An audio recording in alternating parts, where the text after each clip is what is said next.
Bienvenidos una semana más a Diario Salir. Anoche tuve un sueño.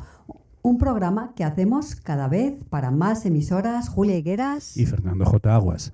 En emisión para clickradiotv.es, Radio Cadena Española Madrid, Armonía Duero de Tordesillas, Diámetro Radio de las Islas Canarias, Turia 78 de Valencia y Diario Sur FM de Córdoba.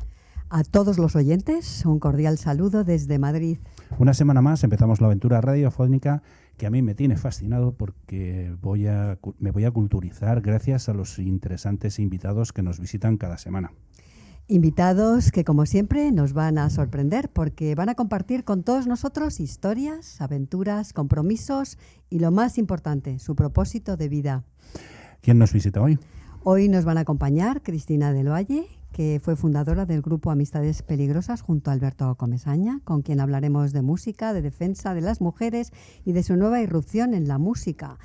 Conectaremos también con Alberto por Zoom y terminaremos este programa de la mano de Joaquín José Martínez, el primer español y europeo en salir de un corredor de la muerte de Estados Unidos tras demostrarse su inocencia en un segundo juicio. Pues como cada semana, lo primero es recordar a nuestros oyentes que Diario Salir Anoche Tuve un Sueño nace de la colaboración de Diario Salir y Anoche Tuve un Sueño, dos revistas con estilos y contenidos diferentes, pero con objetivos comunes: el optimismo, el compromiso social, la solidaridad, la accesibilidad y la protección medioambiental. Siempre con sentido crítico, abierto a la esperanza y con vocación de servicio público. Esto es Diario Salir Anoche Tuve un Sueño. Julia, sin dilaciones, ¿preparada? Estoy emocionada con los invitados de hoy, Fernando. Pues ya estamos perdiendo tiempo.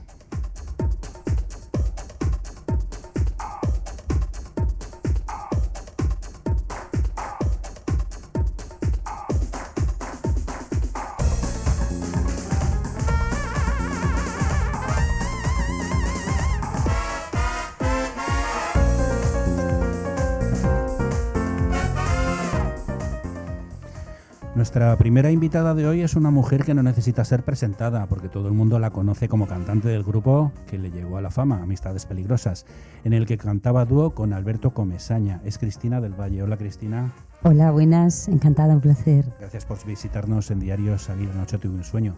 A Julia Higueras creo que ya la conocías, ¿o no? Sí, nos hemos visto ya hace mucho tiempo, pero sí nos conocíamos. Bueno, aunque la gente te conoce, queremos presentarte, Cristina, porque lo que no todo el mundo conoce es tu trayectoria profesional y tu compromiso social fuera de la música. Y es que Cristina del Valle se inclinó por la solidaridad siendo muy joven.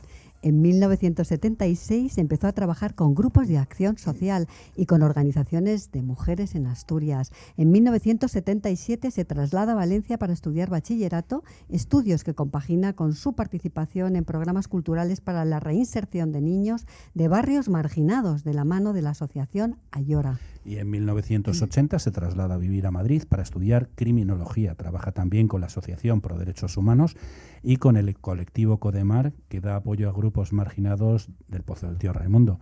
¿Criminología? Bueno, hay que decir que de criminología empecé y lo dejé ya el primer año porque ya la música me abdujo totalmente y ya no lo terminé, pero sí es una de mis pasiones. Sobre todo porque yo venía lo he contado siempre, ¿no?, de una infancia de violencia y malos tratos, como muchas mujeres y niñas en este país y en el mundo, y claro, necesitaba ponerle nombre a lo que sucedía, ¿no?, porque un ser humano que debe de ser el protector, el cuidador, y porque el hogar que debe ser el espacio de seguridad y de amorosidad en el que un niño o una niña nacen, se convierten en el sitio más peligroso del mundo. Y entonces, buscando respuestas, quería trabajar en criminología para un poco, pues el estudio de la mente humana y sobre todo también, más casi sociología, ¿no? Y por eso empecé a trabajar en las cárceles. Quería haber sido técnica de prisiones y estuve 6 años trabajando como voluntaria, precisamente buscando esas respuestas, ¿no? Uh-huh. Y en 1981 entraste en el mundo musical, como decías, que te abdujo, coincidiendo con los años de la movida madrileña. Y vamos a detenernos en la música y luego volveremos a tu faceta solitaria. Formas un grupo musical llamado Vodevil y más tarde en solitario trabajas como Chris, sacando al mercado 2 LPs con la compañía discográfica UEA. ¿Qué recuerdos tienes de esas dos primeras experiencias? Bueno, pues mira, para mí es como, siempre se dice que en las etapas de la vida hay que pasar por todas, porque si te las saltas, en algún momento de tu vida chirrían, ¿no?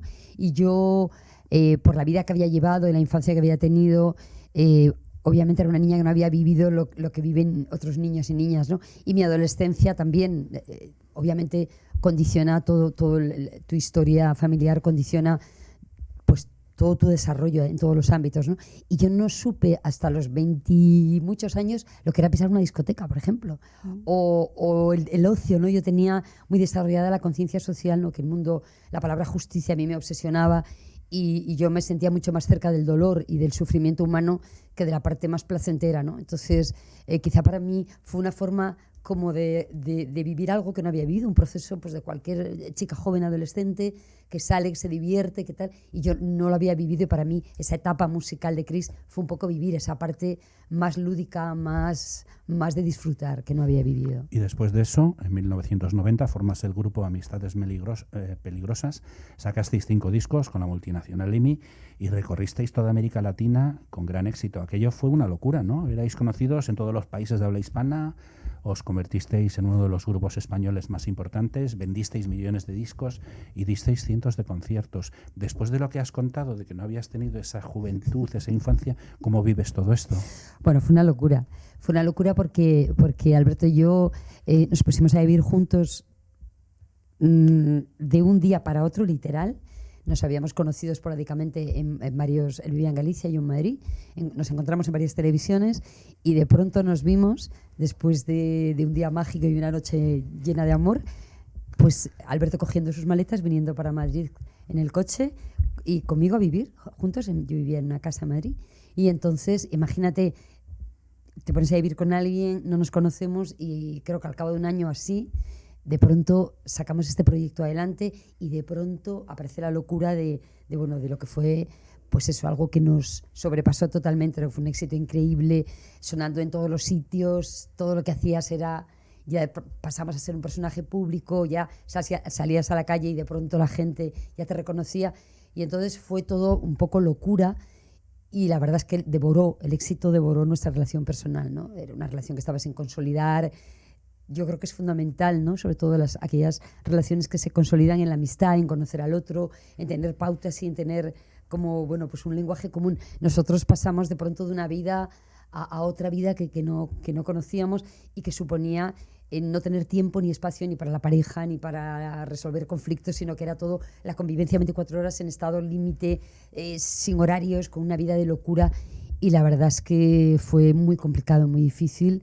Y insisto, el éxito se devoró la relación profesional, ¿no? Luego seguimos un tiempo juntos, pero luego ya en el año 98 el grupo se rompe y yo empiezo a caminar por otra vía que para mí ligada a otro éxito que tenía que ver con el desarrollo personal, ¿no? Del enriquecimiento personal, más allá de alimentar el ego, ganar mucho dinero, ser muy conocido.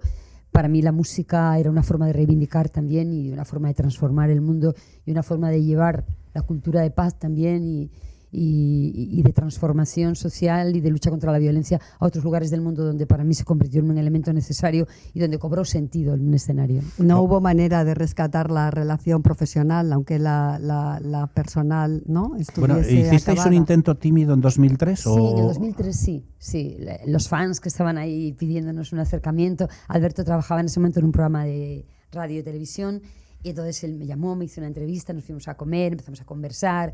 Y poco a poco, bueno, fuimos un poco intentando sanar y recuperar lo que era la amistad y de pronto sacar un proyecto ya con otra compañía, en otro momento.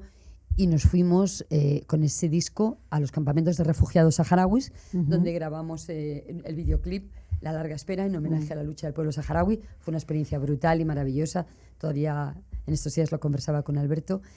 Y bueno, y luego ya cada uno siguió por caminos separados hasta hace muy poquito. No te quiero cortar, pero me están diciendo que te acerques un poquito al micro. Ah, perdón. Y era para poder miraros algo, si no estoy así. No, pero por eso acércate un poquito al micro, vale, a ti. perfecto. Y bueno, nunca has abandonado la música. En 1999 sacas tu primer disco como Cristina del Valle, El Dios de las pequeñas cosas, del que fuiste autora, compositora y coproductora del mismo. Has hecho bastantes cosas, pero vamos a destacar solo algunas para hablar luego de tu faceta comprometida y solidaria. En verano de 2000 realizas una gira cantando ópera.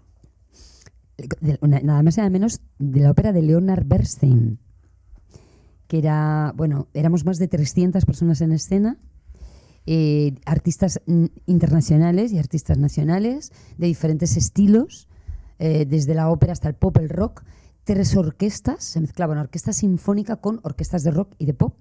Fue una experiencia maravillosa, de la que guardo un recuerdo mágico. Para mí fue una experiencia brutal.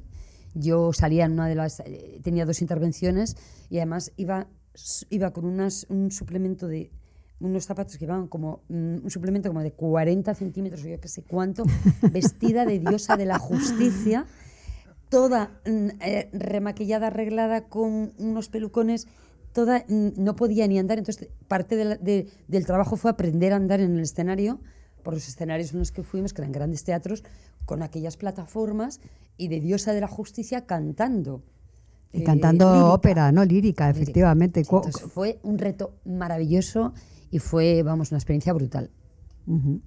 En el año 2000 participas en el disco Homenaje a Triana, interpretando el tema Quiero decirte niña, y en 2001 grabas tu segundo disco en solitario, Apuntes Generales del Mundo, que incluye temas de autores de prestigio como Roxana o Pedro Guerra, entre otros, y que grabasteis en Milán, Roma, Brasil y Madrid. ¿Por qué tantos sitios para grabar? Bueno, porque de pronto a mí me apasiona viajar, ¿no? Y yo creo que los artistas jamás nos planteamos las fronteras en nada. Y no te planteas un país u otro, sino donde hay personas que son profesionales, a los que admiras, o profesionales que tienen un bagaje. Y entonces, en el caso de Milán, Italia, grabé con parte del equipo con el que trabajaba Alejandro Sanz, con Emanuel Rufinengo, y claro, son una garantía absoluta. Yo soy una maniática y una estricta de la perfección, soy una perfeccionista y yo busco la excelencia siempre en el trabajo. Y me apasiona trabajar siempre con los mejores y con la gente súper profesional. Eso no quita que apuestes, obviamente, por gente y amistades. Apuesto siempre en sus discos por autores nuevos, por gente desconocida. Pero a mí me apasiona aprender de la gente. Soy una gran devoradora de aprendizaje y del conocimiento.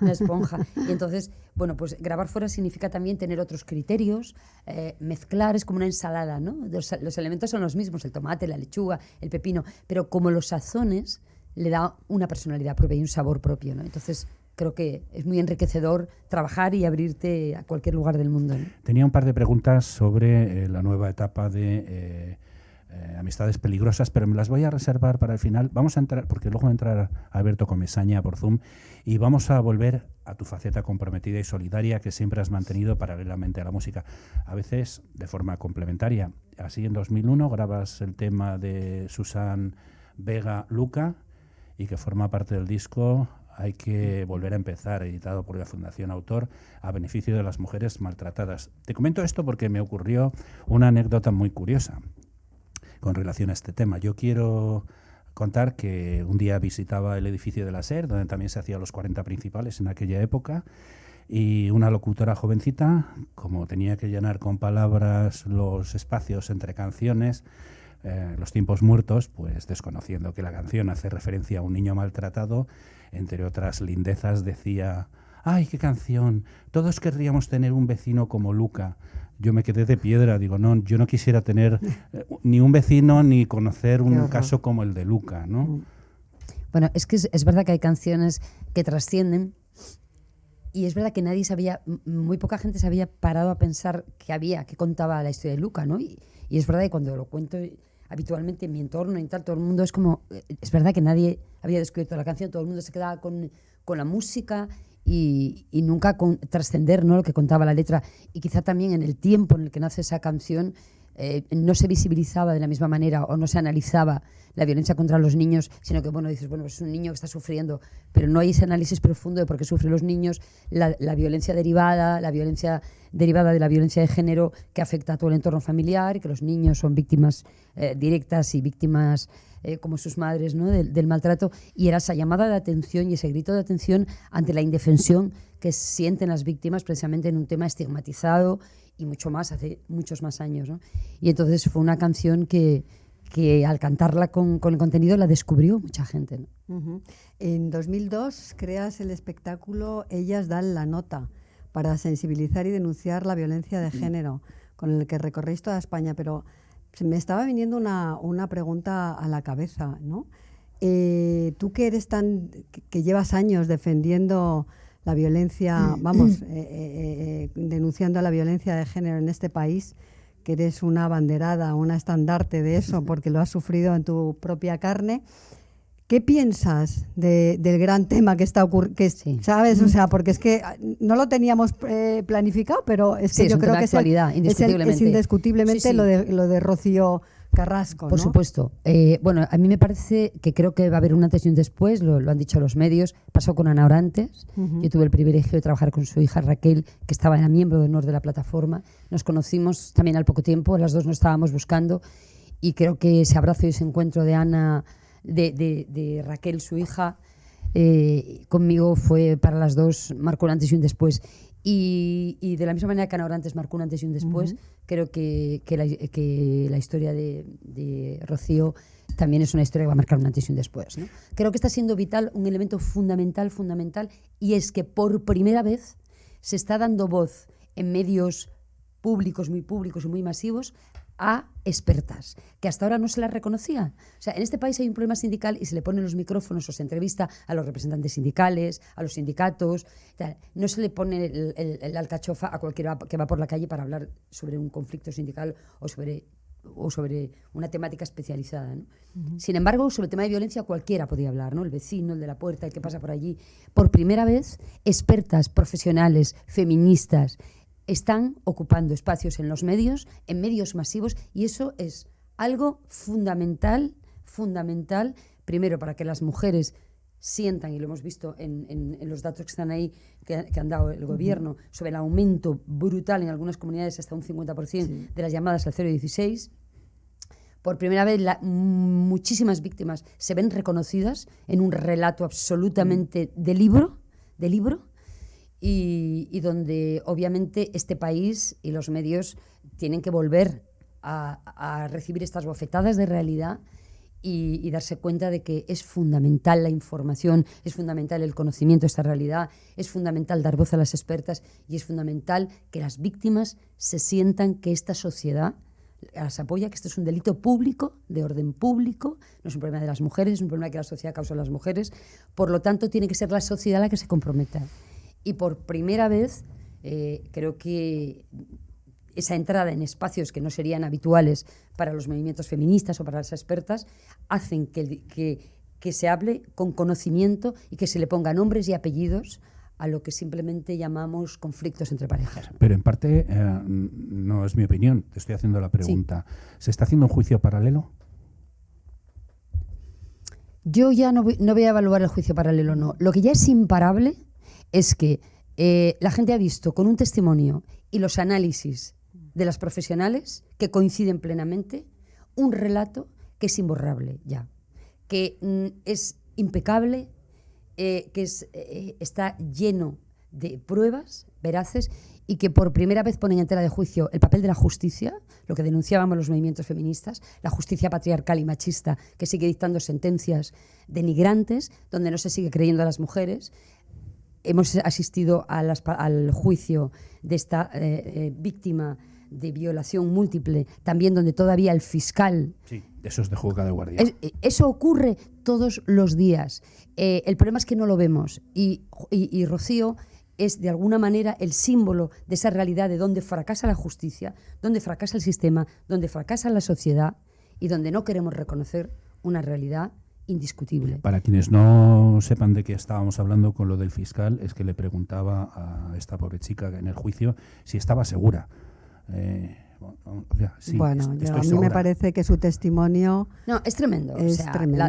El descrédito. No hay ningún delito en este país donde las víctimas tengan que demostrar su inocencia como la violencia contra las mujeres, son las violaciones, la trata y tráfico de mujeres, etcétera, etcétera, Sí, etcétera. que además se duda, y cuando tú hablabas de ese juicio paralelo, realmente el juicio paralelo estaba antes, porque nunca había ella contado su versión de los hechos, o sea que a ella la habían crucificado y ella sí que ha padecido un juicio paralelo, y ahora no entiendo, vamos, esa es mi opinión como Julia Higueras. Vamos a ir un poquito más adelante. Has trabajado en muchas ONGs, Ayuda en Acción, Solidarios para el Desarrollo, incluso la asociación de mujeres prostitutas, APRAM, para su reinserción, realizando campañas de sensibilización y denuncia del tráfico sexual de mujeres. Hay una pregunta, yo hago de abogado del diablo. Sí. Yo te pregunto y tú me respondes. Sí. ¿Hay una prostitución voluntaria o siempre es forzada por algo o por alguien? Mira, cuando hablamos de una cuestión, a mí me gustan mucho los datos, porque nos ponen un mapa y una radiografía de la realidad. El 90% de la prostitución no es elegida.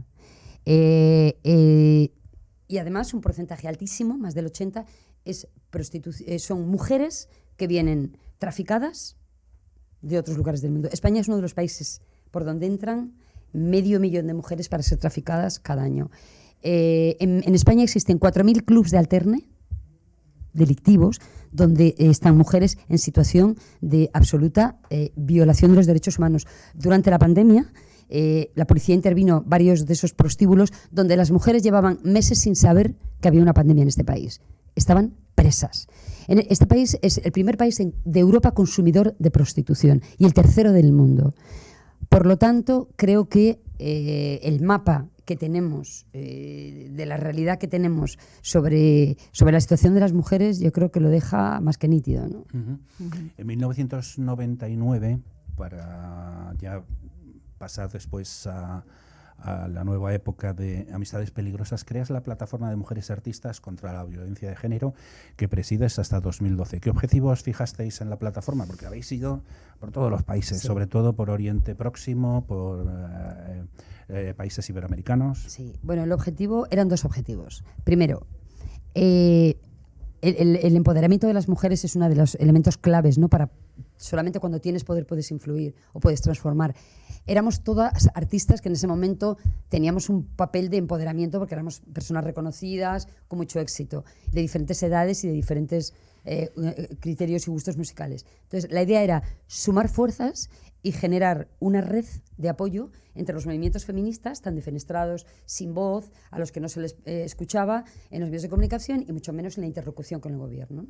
Entonces, lo que hicimos fue de canal de transmisión y de la mano, desde el respeto, por supuesto, a todo el trabajo del movimiento feminista, y en una estrategia mediática donde sabíamos que los medios iban a abrirnos las puertas y para presionar políticamente. Entonces, el tema era sensibilizar a la sociedad a través de la presión política y a través de la visibilidad en los medios de comunicación de una realidad que era la violencia contra las mujeres, que permanecía en este país absolutamente, pues, como todavía vemos que sigue sucediendo con los avances y obviamente las conquistas que se han hecho, ¿no?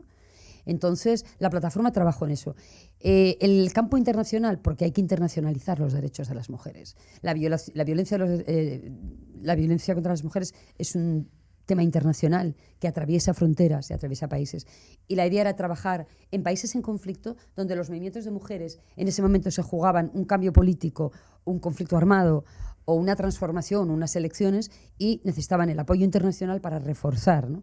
Y lo que hacíamos era trabajar desde el respeto a los procesos de cada país y de cada pueblo y el trabajo de los movimientos feministas en ese país para exigir públicamente, en el caso de unas elecciones en México, pues el primer día de campaña ir a ver a todos los candidatos, todas las artistas españolas junto con las mexicanas, para exigir una ley integral contra la violencia, medidas contra la violencia, priorizar en las agendas políticas un calendario para luchar contra la violencia, ¿no?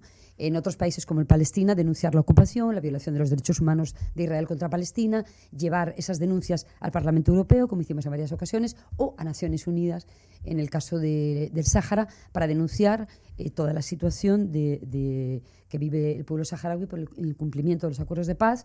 Y yo intervine en la 4ª Comisión de Descolonización de Naciones Unidas precisamente porque es el único lugar del mundo que está sin descolonizar y sobre el que España tiene una responsabilidad política ineludible, ¿no? protegiendo los derechos humanos, ejerciendo los deberes humanos, que es lo que tenemos que hacer, ¿no? Así es. Eso es. La radio es que es un problema porque se nos acaba el tiempo. Tenemos a Alberto Comesaña y bueno. Pues Hola Alberto, ¿cómo estás? Hola, me iba a ir ya, por Pues visto... no te vayas, no te vayas, por favor. Joder, nos está contando cosas muy interesantes, Cristina, de su lucha por la mujer, que le agradecemos sinceramente porque yo siempre presumo de que soy el responsable de la Asociación de Mujeres Empresarias de Chihuahua aquí en España. Es decir, a mí me mueve mucho la colaboración con las mujeres. Siempre presumo de que mi padre, que hoy en día tendría pues cerca de los 100 años, porque yo soy el pequeño de varios hermanos que nos llevamos una cierta diferencia. Mi padre se levantaba los domingos por la mañana después de haber trabajado toda la semana y le decía a mi madre: Margarita, mientras tú preparas a los niños, yo barro, paso la fregona y nos vamos a misa y a tomar el aperitivo. Qué maravilla, ¿no? Me hubiese casado con tu padre. Sí, yo también me hubiera casado con él.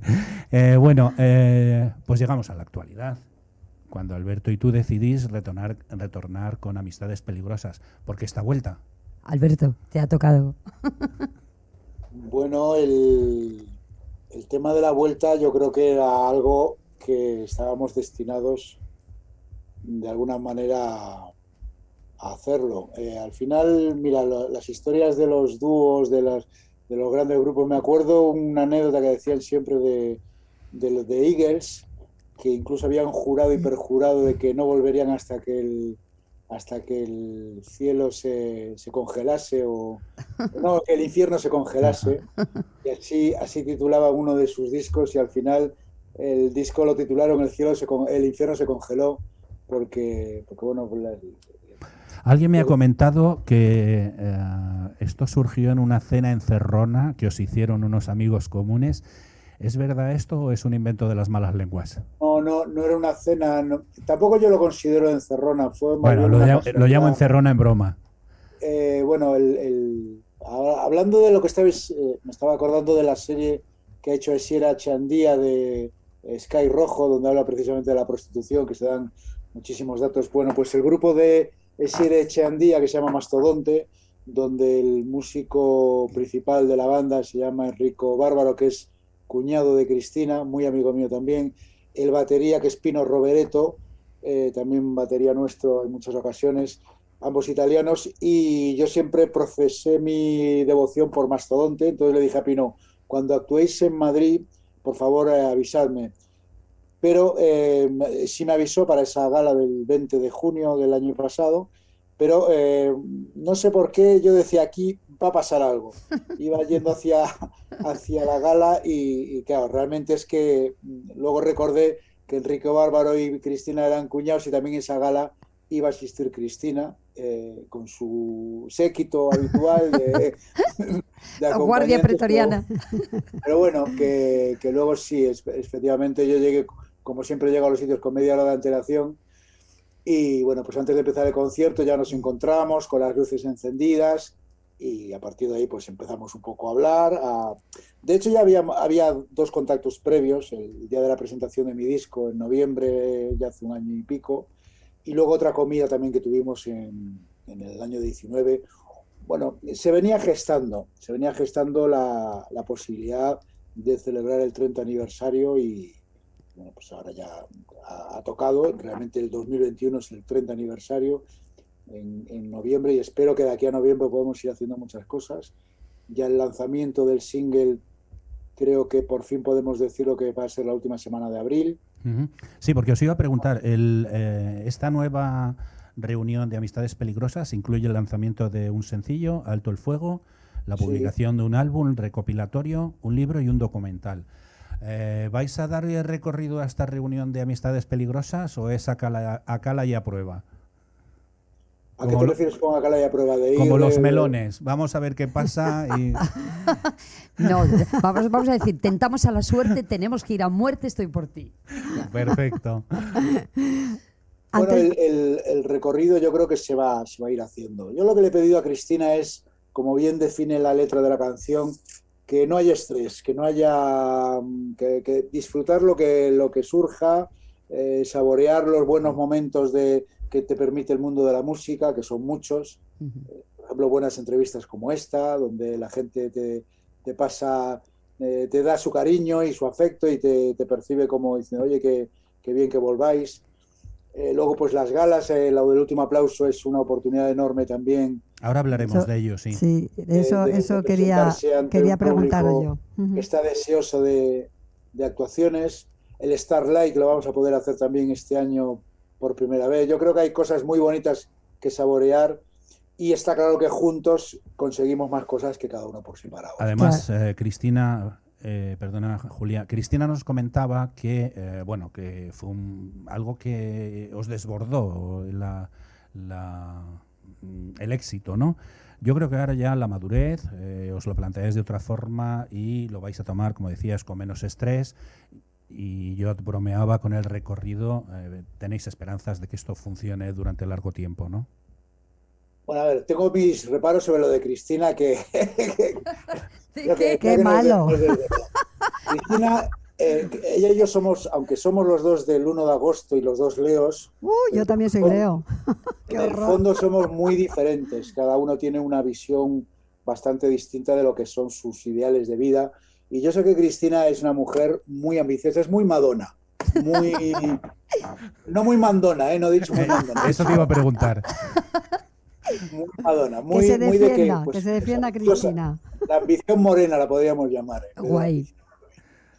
Y yo recuerdo la época de amistades de que ella no se conformaba con un disco de oro, ya estaba pensando en el disco de platino. Cuando teníamos el disco de platino ya no disfrutaba el disco de platino y estaba pensando en el doble platino. Si habíamos vendido 300.000 copias, quería 400.000. Si quería, o sea, el puesto de... Ella siempre soñó con unas amistades peligrosas en la cumbre, ¿no? Entonces, ambiciones peligrosas. No, súper sanas.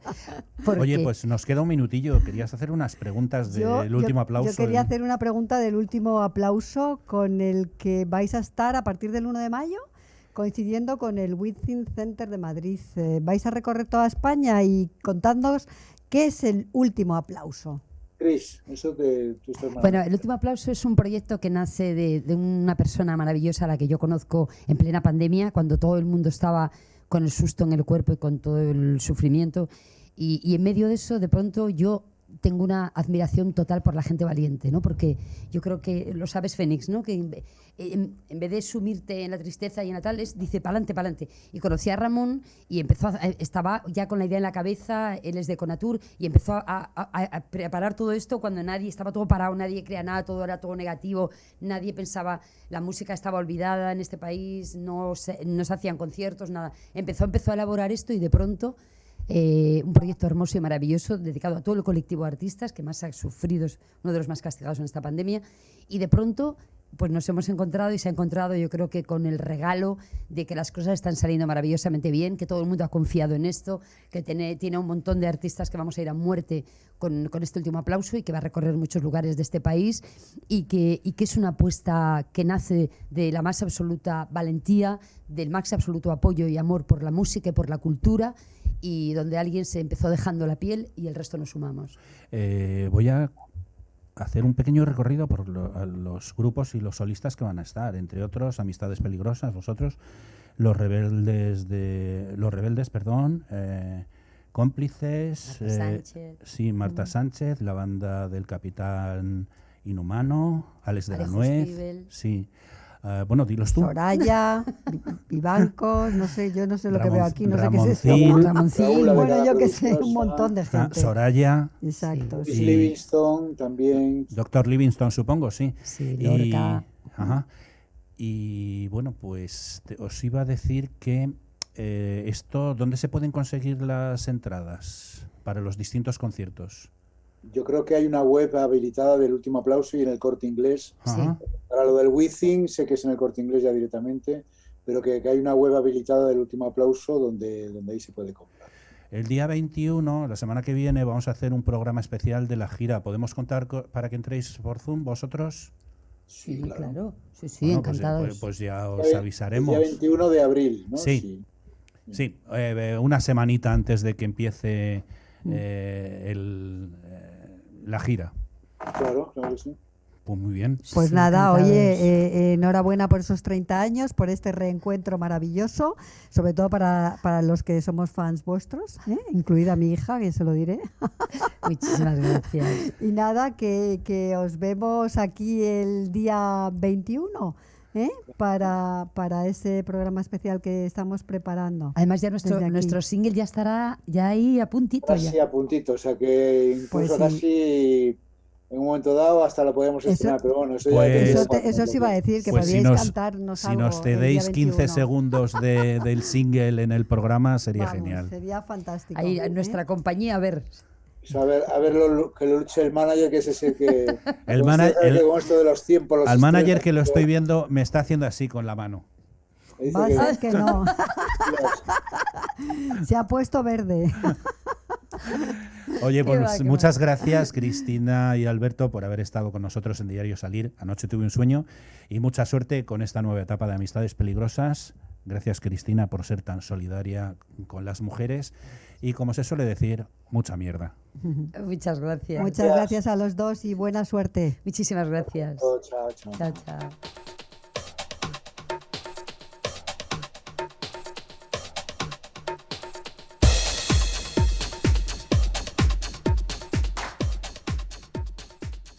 Damos ahora la bienvenida a Diario Salir. Anoche tuve un sueño a nuestro siguiente invitado. Joaquín José Martínez fue el primer español y europeo en salir de un corredor de la muerte en Estados Unidos. Fue detenido en 1996 por un doble asesinato en la ciudad de Tampa, Florida, y en 1997 fue sentenciado a muerte. Durante su estancia en el corredor de la muerte, gracias a sus padres, recibió el apoyo de varias organizaciones, el gobierno español, la Casa Real, el Papa Juan Pablo II, el Parlamento Europeo y muchas entidades y personas a nivel mundial. Después de una decisión unánime por parte de la Corte Suprema de Florida y de 3 años en el corredor de la muerte, pudo tener un nuevo juicio. El 6 de junio de 2001 conseguía la absolución y con ella la libertad. Fue el primer día de su nueva vida y regresó a España, donde lleva viviendo 20 años. Hola Joaquín José, bienvenido a Diario Salir. Anoche tuve un sueño. Muy buenas, ¿qué tal estáis? Pues bien, seguro que tú mejor, habiendo olvidado ya de alguna forma aquella pesadilla. Antes de hablar contigo, quiero hablar con Julia, porque Julia, tú conociste el caso de Joaquín José en primera persona, porque le entrevistaste en aquel corredor de la muerte en Florida. Ahora le preguntaremos a él cómo vivió esos años, pero dinos cómo viviste tú esa entrevista en prisión, en una prisión de alta seguridad, donde Bueno. no sabías que si Pues Joaquín fue- José iba a salir de allí. Pues fíjate, hola Joaquín José. Muy buenas, Julia, ¿qué tal? ¿Cómo estáis? Qué alegría verte, ¿eh? Madre mía, han pasado 20 años, 21 años desde que te hice Muchos la años y entrevista en mucho el ha ocurrido corredor. desde entonces y Sí. mira, una alegría verte y Y lo saber mismo que, digo. bueno, que estamos bien, con vida y salud. Y así estamos y seguiremos mucho tiempo. Pues fíjate, yo recuerdo que tus padres me contactaron para ver si les hacía una entrevista para una revista que se llamaba Arte de Vivir. Y entonces ahí es cuando me enteré bien de tu caso y lo estudié. Y ahí vi, no sé, aparte de que tus padres, por supuesto, lucharon hasta el último momento por tu inocencia, hubo esa intuición que tenemos los periodistas, ¿no? Esa cosa que se te pone en la barriga, ¿no? De que aquí pasa algo, ¿no? De que eras inocente. Entonces decidí pedir una entrevista contigo en el corredor de la muerte y me la dieron, cosa que yo trabajaba para Blanco y Negro en el suplemento del diario ABC y para allá que me fui y recuerdo, como me preguntabas tú, Fernando, cómo fue, pues recuerdo que entré, que me abrieron unas puertas como si fuese Alcatraz. Me metieron en un espacio sola, cerraron esa puerta, abrieron otra, ¿no? Yo estaba sola y así me pasaron pasé 5 o 6 puertas, ¿no? Que yo alucinaba, no sabía dónde iba, ¿no?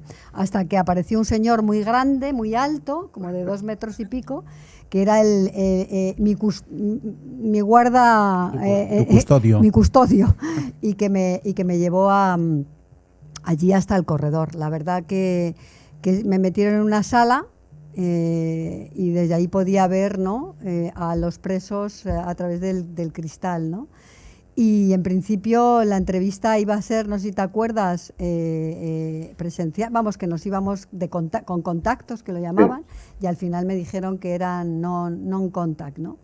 Y te tuve que hacer la entrevista a través del cristal, ¿no? Sí. La verdad que fue una entrevista, para mí, una de las entrevistas mejores, aparte de que dieron 15 páginas en el blanco y negro, sobre todo porque tuvo un final feliz, ¿no? Quiero decir que al año de hacerte la entrevista saliste libre y recuerdo todavía cómo me llamaste por teléfono a cobro revertido unos días antes de tu nuevo juicio, y que me dijiste: Julia, si salgo libre, que yo estoy seguro, estoy confiado, estoy optimista, quiero verte en Barajas. Y así fue, ¿no? La verdad que no sabes qué alegría más grande para mí, ver a tus padres tan felices, tan contentos de haber recuperado a su hijo y bueno, y de que salieras libres. Pues esa fue mi experiencia, pero aquí realmente lo que cuenta es la experiencia de Joaquín José. Pues vamos a ello, a que nos cuente su experiencia. que Porque fue tu exmujer una persona decisiva para que te declararan culpable en primera instancia. Exactamente. ¿Qué relación mantienes con ella y con tus dos hijas? Wow. Con mis hijas mantengo ahora mismo una buena relación. Con quien continúo manteniendo la relación que he mantenido casi toda la vida es con mi exmujer. Sinceramente, y llegando al punto que he llegado a la vida y reflexionando, mirando atrás, siempre he dicho que no fui el mejor marido, ¿no? No me comporté, era muy joven, era un chico ignorante, arrogante, muy estúpido en muchos sentidos, y no me comporté como debería de haberme comportado como pareja. Pero de ahí a que ella te inculpara, ¿por qué su testimonio fue definitivo? Bueno, no era la primera vez que había llamado a las autoridades, ya había ocurrido esto en 2 ocasiones anteriormente. Una ocasión había dicho que quería yo secuestrar a mis hijas, traérmelas a Europa, imagínense, para vivir conmigo. Otra ocasión que estaba rodeando la casa, bueno, siempre intentando acusarme por algo, por una cosa u otra. Para el tema de la custodia, estábamos atravesando lo que era un divorcio. Bueno, ningún divorcio es fácil, eso lo sabemos aquellos que nos hemos divorciado, pero este divorcio era muy complicado. Teníamos 2 niñas por medio, quería a mis hijas, tampoco había sido el mejor padre posible para ellas, y reaccioné un poco tarde, y ya cuando reaccioné y quise tener a mis hijas conmigo, pues ya era un poco tarde. Ella hizo lo imposible para que yo no, cara a un juez, al magistrado, no tuviese esa credibilidad necesaria para poder recibir la custodia de mis hijas.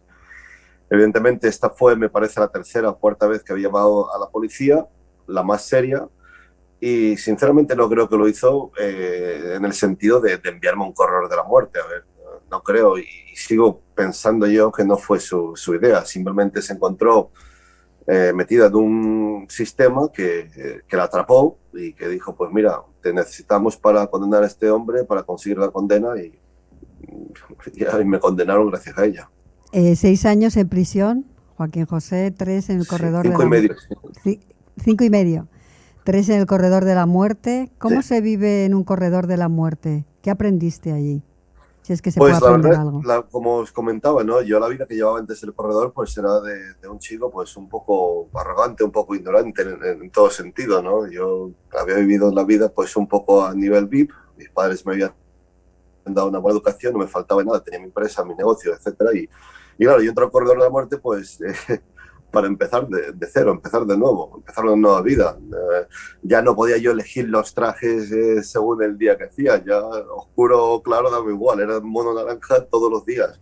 La comida, pues mira, de pasar de ir a un restaurante a como iba yo, entraba en la zona VIP y yo enseguida decía: hey, esta copa o este tenedor, cámbiamelo, a comer con una cuchara de plástico, todas las comidas, o sea, el desayuno, la comida, la cena, o sea, era un cambio que de alguna forma u otra sí que me ayudó a apreciar un poco más la vida, ¿no? No solo la vida, sino a mi familia y las personas más cercanas. Pero tampoco es algo que recomendaría a nadie. O sea, la experiencia por el corredor, más que lo físico, el maltrato físico que le digo yo, fue el maltrato psicológico. Ese recordatorio diario de que te iban a matar, de que estabas ahí metido en un hueco, que tus padres estaban fuera, que tu familia estaba fuera y que te iban a ver morir. Entonces, claro, no era nada fácil, y menos para mí. Cuéntanos cómo era un día tuyo en el corredor, ¿no? Porque tú estabas en la peor zona con otros 13 reclusos, ¿no? Todos ellos asesinos. Al haber sido acusado por el asesinato del hijo de un policía, y más un jefe del departamento de pruebas de una ciudad como Tampa, pues me enviaron a la peor zona del corredor de la muerte, en Florida, donde estaba yo, pues que en aquel entonces con asesinos en serie, con personas bueno, que habían tenido unos delitos pues muy graves. Era muy complicado mi vida. Lo que más me llamó la atención es que cuando yo entro al corredor de la muerte, ese primer día, son esas mismas personas que yo he criticado durante toda mi vida. Para que os hagáis una idea, yo había dicho a esta gente 15, 20 años en el corredor de la muerte, mátenlos mañana, porque yo estaba muy a favor de la pena de muerte, muy a favor de la justicia. Pues son los primeros que empiezan a hablarme, que empiezan a comunicarse conmigo y se interesan por mi bienestar. ¿Te hace falta algo, Joaquín? Tú eres el europeo, tú el español. ¿Quieres algo para leer? ¿Quieres algo para comer? ¿Quieres algo para escribir? ¿No? Y claro, ves que hay un lado humano en todas las personas, ¿no? Así que mi día a día era complicado. De firme defensor. Yo empezaba mi desayuno a las 5 de la mañana y de ahí a las 11:30 teníamos la comida y la cena a las 5 de la tarde. Entonces ya de las 5 hasta las 5 de la mañana ya no había nada que comer. Así de simple, así de claro. Iba a decir que pasas de firme defensor de la pena de muerte a darte cuenta que no es la solución. Bueno, yo quería la pena de muerte. Yo me crié, para que os hagáis una idea, en colegios católicos privados, creyendo en la pena de muerte. A mí se me educó en creer en la pena de muerte. Yo no entiendo de dónde salió esa forma de pensar por mi parte, ¿no? La critico a día de hoy porque mis padres estaban completamente en contra de la pena de muerte. Simplemente mi manera de pensar era la siguiente: si alguien hiciese algo a un ser querido mío con los años a una de mis hijas, pues yo quisiera que el mayor castigo posible se les aplique. En este caso, solo teníamos pena de muerte en aquel entonces y era la ley. O sea, no es que hay que ser claro, hablar claro. La pena de muerte era justicia, formaba parte de la ley. O sea, tú cometías algún delito, cometías algo, pues oye, te iban a aplicar la pena de muerte. Si el caso llamaba a ello, un caso cruel, atroz, pues se merece la pena de muerte. Yo era completamente a favor de la pena de muerte, y no solo a favor de la pena de muerte, era el primero en decir: esta gente que está aquí metida 15, 20 años consumiendo el dinero de los contribuyentes, tendría que ser ejecutada lo antes posible, ¿no? Esa era mi mentalidad. No estoy orgulloso de decirlo, pero era como pensaba. ¿Qué sentiste tú el día que el jurado te absolvió, Joaquín José? ¿Qué pensabas mientras venías en el avión camino de Madrid? Te digo la verdad, me puse tan nervioso porque, claro, me dijeron que no. Antes, lo que no vemos en las cámaras es que el juez se dirige a mí y me dice: por favor, no demuestres ninguna emoción. No puedes llorar, gritar, decir, yo, madre mía, ya está de nuevo en la cárcel, ¿no? Pues imagínense.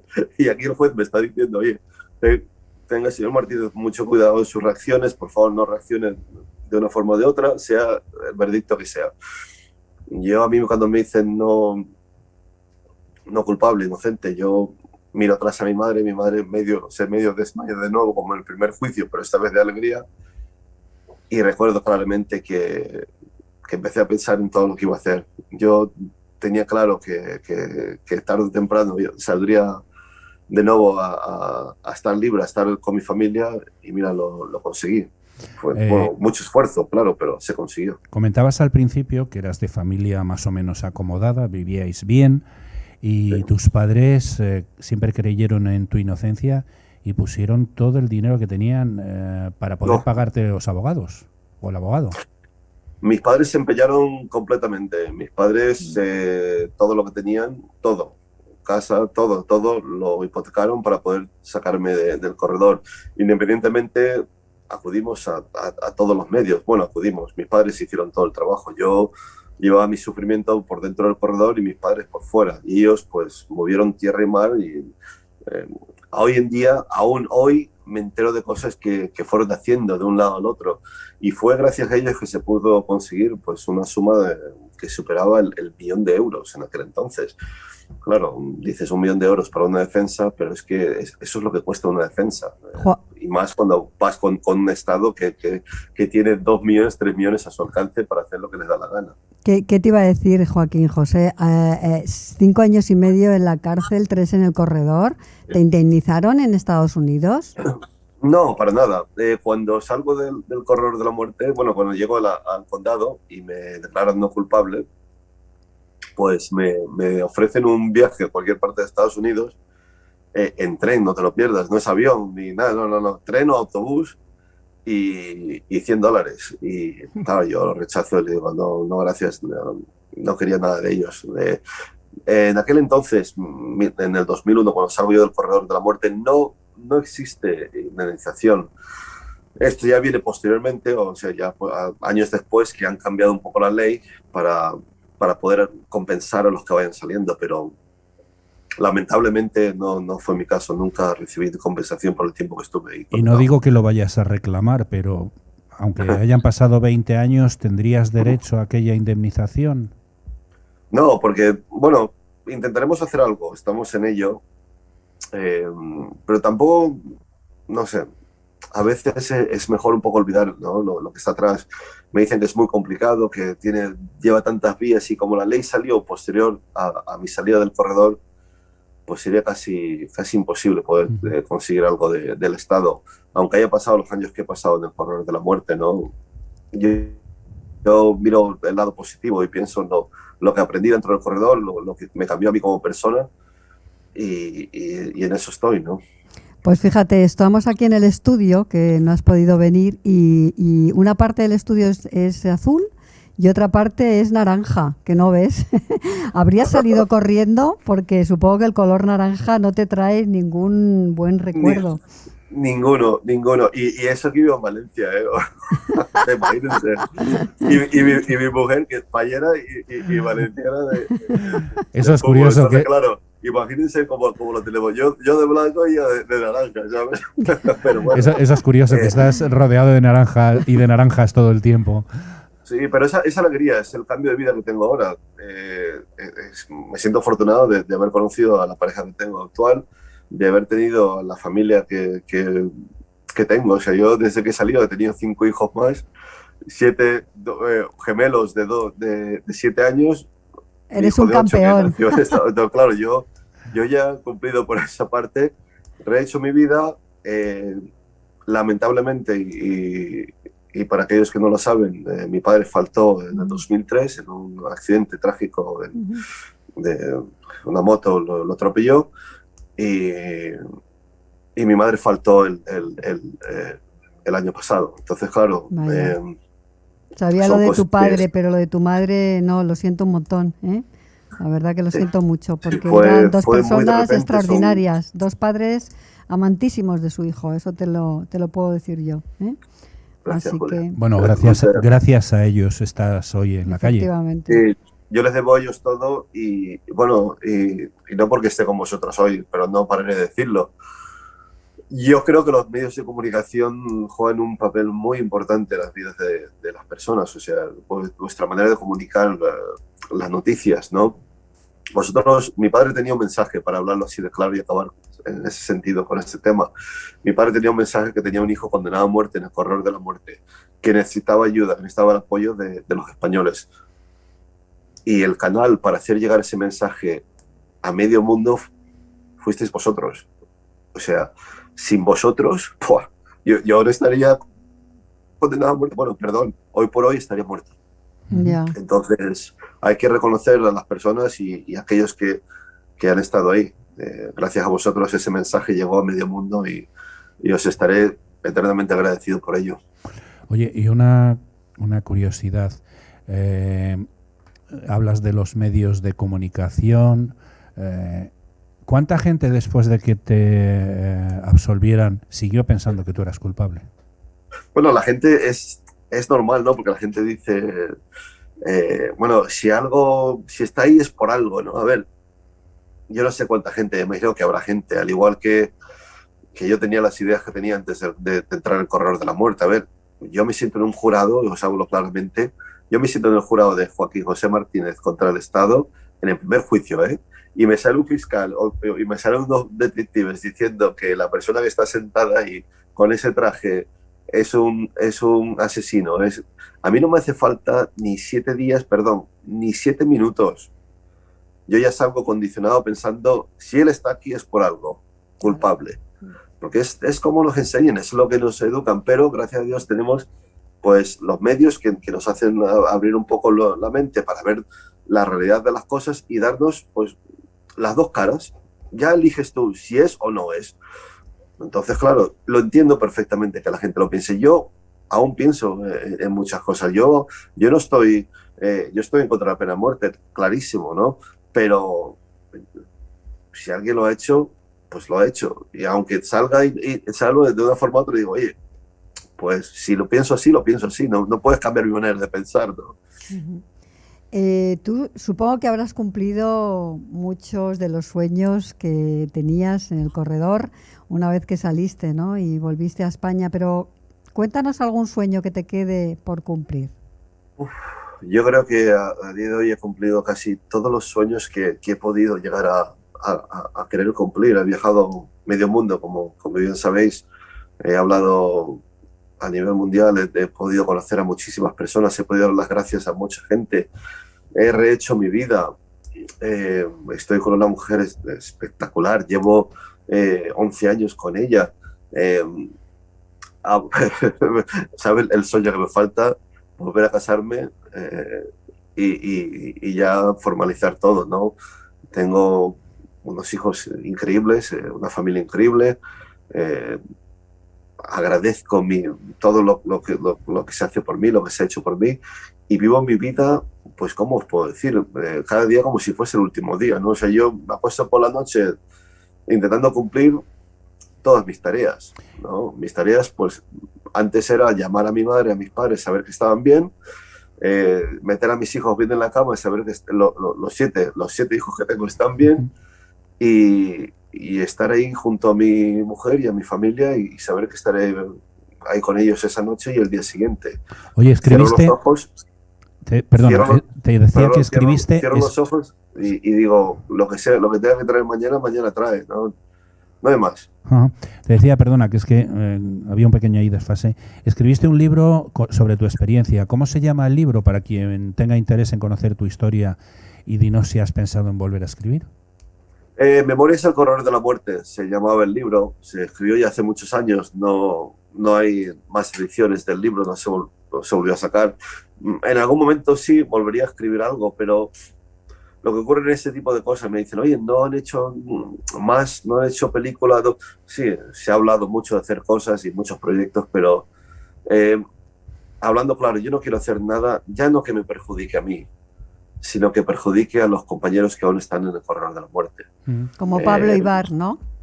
Como Pablo Ibar, sí, que bueno, que aunque haya salido de corredor, esté condenado a cadena perpetua, para mí es absolutamente lo mismo. Entonces, yo no quiero perjudicar a nadie. Yo quiero que si se hace algo, pues que se haga de una manera que tenga, pues, realismo, sí, pero que sea para ayudar a otros que están ahí. Para quien no lo sepa, dinos en qué situación está ahora mismo Pablo Ibar, porque tenía una revisión de juicio, no sé si ha salido. En marzo, yo creo, ¿no? Sí, tiene la revisión de juicio próximamente. Pablo Ibar ahora está pues, en cadena perpetua. Es una situación pues, muy delicada, la de Pablo, porque claro, conseguir un nuevo juicio es muy complicado. Lo vimos con el caso de Pablo, se fueron años. Sí. Y conseguir ese nuevo juicio y que lo pierdas, pues es empezar de nuevo, es empezar de cero. Las cosas claras, hay que empezar de cero. Y está en una situación que necesita el apoyo de España, de vosotros los medios, y ahí estamos con él. A ver si pronto con esta revisión pues pueden concederle un nuevo juicio. No volverá al corredor de la muerte jamás, y ahora esperemos que podamos sacarlo de esa cárcel y traerlo aquí a casa. 3 vidas en una sola, antes del corredor de la muerte, en el corredor de la muerte y después del corredor de la muerte. ¿Es así? Exactamente, ha sido así. La anterior, la durante y la después. La anterior, pues la que peores recuerdos me trae, ¿no? De lo estúpido que era, ¿no? La verdad. Peor, la durante, peor pues, incluso que la época en el corredor. Bueno, y la durante en el corredor, pues el momento de reflexión para mí. O sea, es el momento que me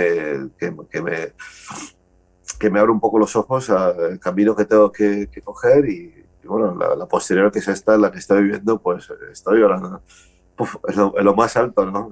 No podría volar. Yo creo que llevo volando ya los años que llevo, y cada vez más. Cada vez...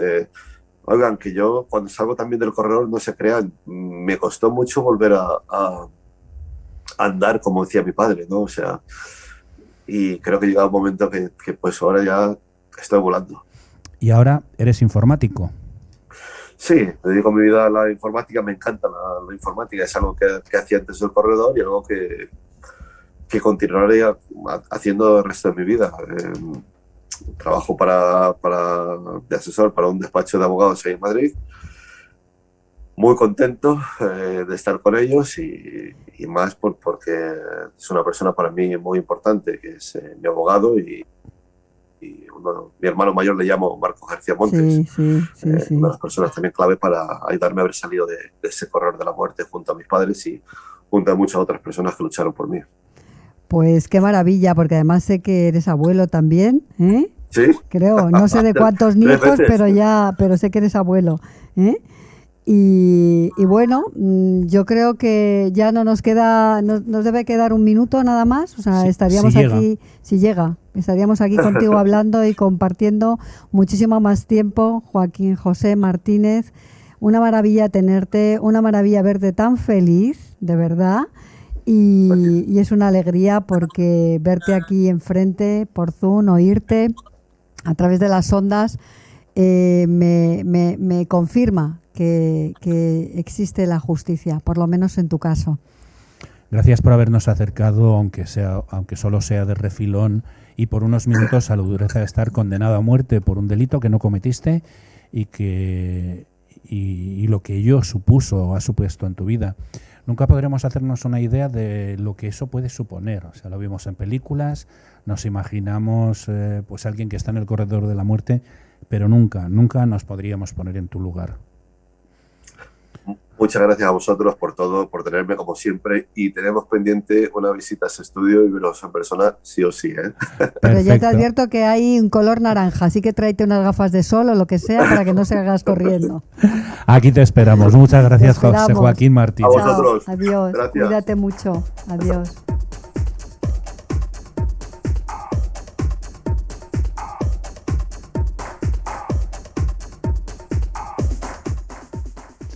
Pues ya estamos como siempre. Esto se ha acabado hoy con el programa en el que no hemos podido hacer humor, algo que nos encanta porque los temas que nos han ocupado eran temas delicados e interesantes, aunque en algún momento sí que hemos tenido alguna sonrisa y algún guiño a la diversión. Ay, Fernando, siempre se hace corto este programa con personas tan especiales, ¿no? Y con cosas tan únicas. Ay, hace que nos quedemos siempre con ganas de más. Pues sí, Julia, como siempre nos quedamos con ganas de más radio, pero todo lo que empieza, nos guste o no nos guste, tiene un final, y hemos llegado al final de nuestro programa. Pues a mí no me gustaría que esto tuviese un final, que hoy se acabara, la verdad, Fernando. Yo seguiría. Tú seguirías. Recuérdanos quiénes han compartido el programa con nosotros. Pues Fernando, hoy nos han acompañado Cristina del Valle, del Grupo Amistades Peligrosas, junto a Alberto Comesaña, con quien hemos hablado de música, de defensa de las mujeres y de la nueva etapa de Amistades Peligrosas que comienzan ahora. Y con Joaquín José Martínez, que estuvo 3 años en el corredor de la muerte en Estados Unidos hasta que se demostró su inocencia. Pues muy interesante, pero hasta aquí hemos llegado. Las dos entrevistas lo han sido, no por nosotros, no por mí sobre todo, sino por las cosas tan interesantes que nos han contado. Esto fue Diario Salir, anoche tuve un sueño, con Fernando J. Aguas y Julia Higueras. Además del programa de radio, recordamos que podéis seguirnos en la web de Diario Salir, www.diariosalir.es, y en la web de www.anochetuveunssueño.com. Pues para plantearnos cualquier duda o sugerencia también tenéis dos correos a los que dirigiros: info.diariosalir@gmail.com, redacción @anochetuveunssueño.com. Esto es Diario Salir, anoche tuve un sueño, un programa que se emite en Click Radio TV, www.clickradiotv.es. También se emite en Radio Cadena Española Madrid, Armonía Duero de Tordesillas, Diámetro Radio de las Islas Canarias, Turia 78 de Valencia y Radio Sur FM de Córdoba. A todos sus oyentes, un cordial saludo desde Madrid. Gracias a todos, a los invitados y a quienes nos veis o nos escucháis por haber compartido con nosotros estos minutos de radio. Y también gracias a Borja Martínez, que pilotando es nuestro técnico de sonido y aquí está pilotando la nave. Nos vemos por streaming. Mismo día, mismo sitio, misma hora. Saludos cordiales.